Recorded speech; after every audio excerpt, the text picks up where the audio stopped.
The team's president of basketball operations, Brad Stevens, is full of questions for him in the front office as the Celtics embark on an offseason that will be filled with decisions that were both expected and unexpected entering the season. He also wants to make it clear that they don't plan to rush any of those decisions that lie ahead.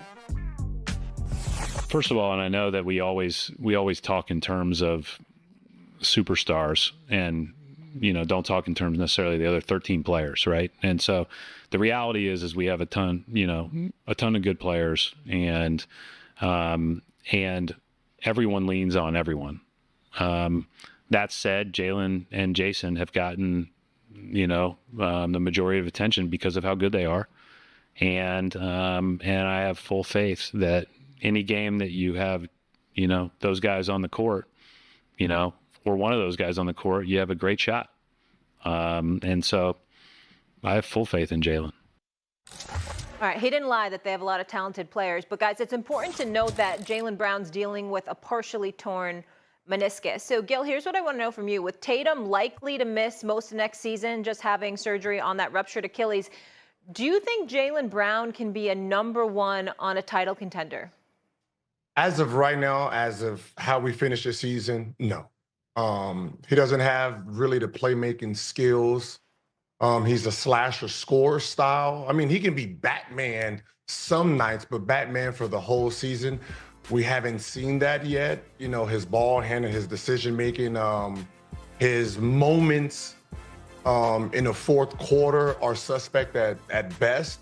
So I don't think as the tools he have now, he can be a lead dog on a contender team. I think, this going into this summer, he's going to have to break down his game and rebuild it back up to be that guy. Right now, it's just slashing and cutting and playing off of others. Most of the time, he stayed in the corner, waiting for the action to move. Once it got to him, then he got to play his game. So, we will see. But as of right now, I don't think so. Stephen A.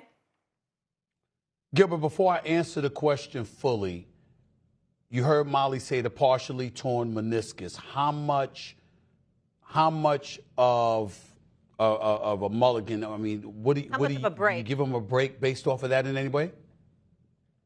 No. For the last 3 or 4 years, this is how he's played. He's played as a killer co-pilot. He's never been the main guy. So, jumping into that driver's seat, that takes on a lot of things, and he hasn't packed that bag full of those tools, right? You're talking about, being Shea. You have to be able to facilitate the ball. You got to be able to play make. You got to be able to take over. You got to be able to defend. And he has all those tools. He just need to redefine them. Here's what I would say, Molly. I would love, I love me some Jaylen Brown, but I would love to disagree with Gilbert, but I can't.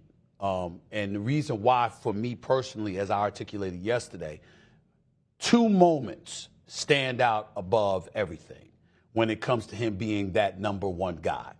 It was Game 7 of the Eastern Conference Finals against Miami a couple of years back when they were down 3-0 and they came back and they tied it and forced the Game 7, and Jason Tatum gets hurt in the first minute of the game. At that moment, it was Jaylen Brown's to take, and he didn't take it. And then the other moment came when Jason Tatum goes down for the rest of this year and for the foreseeable future with the torn Achilles against the Knicks in Game 4. Yeah, you showed up in Game 5, 26-12. Derek White hit 7 3-pointers, etc. But then that Game 6, when Derek White only scored 8 points, when Drew Holiday only scored 4, and it was yours to try and save the day, it didn't happen. And so I think that we have an obligation to look at that and just say, with Tatum on the floor, like Gilbert just articulated, and you cutting and slashing, and you doing your thing in that regard, you can be Batman some nights, as they say. You can take over some nights, but consistently as the #1 option for a championship contender, we have not seen Jaylen Brown take over in that kind of situation. So I have to agree with Gilbert for the moment. It's just the truth. active in trade conversations with names such as Kevin Durant and Lauri Markkanen as potential targets in packages that could include Paul George and the number 3 pick. Marcus, why did you react that way when we began this? Because I'm just tired of the Sixers just trying to do so much, right? Like, you've already then switched guys out in and out. You just had James Harden. Now you got Paul George. Like, are you going to bring Kevin Durant here and it doesn't work? Now, what happens is that don't work? Like, right. Now, what's the conversation? Like, let's get a healthy Embiid. Let's focus on that first before we talk about going to get a guy like Kevin Durant. And you've seen what happened in Phoenix. I'm not sure if that's a better situation. Giving up the 3 pick when Joel Embiid has got really not much tread left on the tire. It's clear, right? Getting him healthy and keeping him healthy is a challenge at this point. They are stuck with that contract. You're not moving it, but giving up a 3 pick. Tyrese Maxey's a young player, and he's a dynamic player. Wouldn't you? Jared McCain, before the injury, looked like he had a future. You're going to give away a future core like that to just try once again to chase a championship for Embiid? That makes no sense. Bottom line, I'm going to do some math. Sometimes we do math on this show, Marcus. We do some math. Okay, so a healthy Joel Embiid plus Tyrese Maxey plus Kevin Durant next year equals what in the Eastern Conference? I would say championship. Yeah, but the main factor is Joel Embiid being healthy. Yes. Like, I don't even think you have to add Kevin Durant. I think you have to start there. Like, you can't just jump and say let's get this guy. You have a great core. But that's not really optional, right? Like, is that even?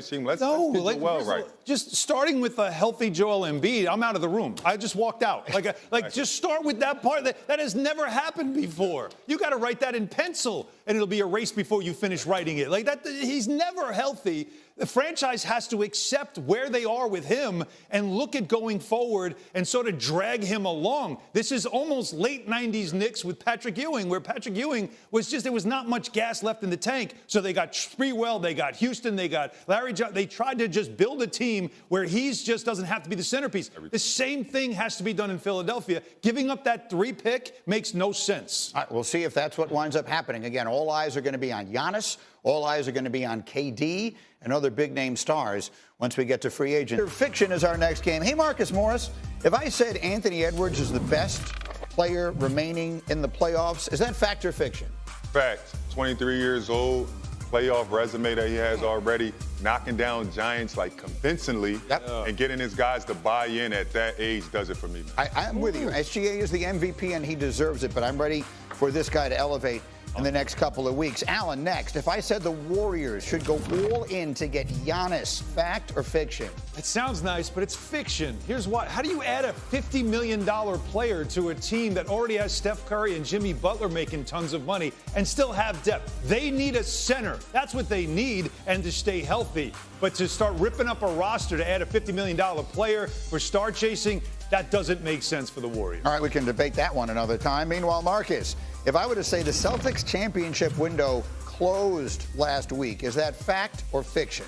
Fiction. I'm a big fan of Brad Stevens and what he possibly can put together around Jason Tatum and Jaylen Brown. I'm looking at Jaylen Brown to take a big step next year while Jason Tatum is rehabbing. I think it's fiction. I think they still have a shot. Yeah, I think perhaps looking down the road in a retooled roster around those two guys, probably not immediately. And that brings us to this. Let's put the full screen up there if we can. D15. There are 4 teams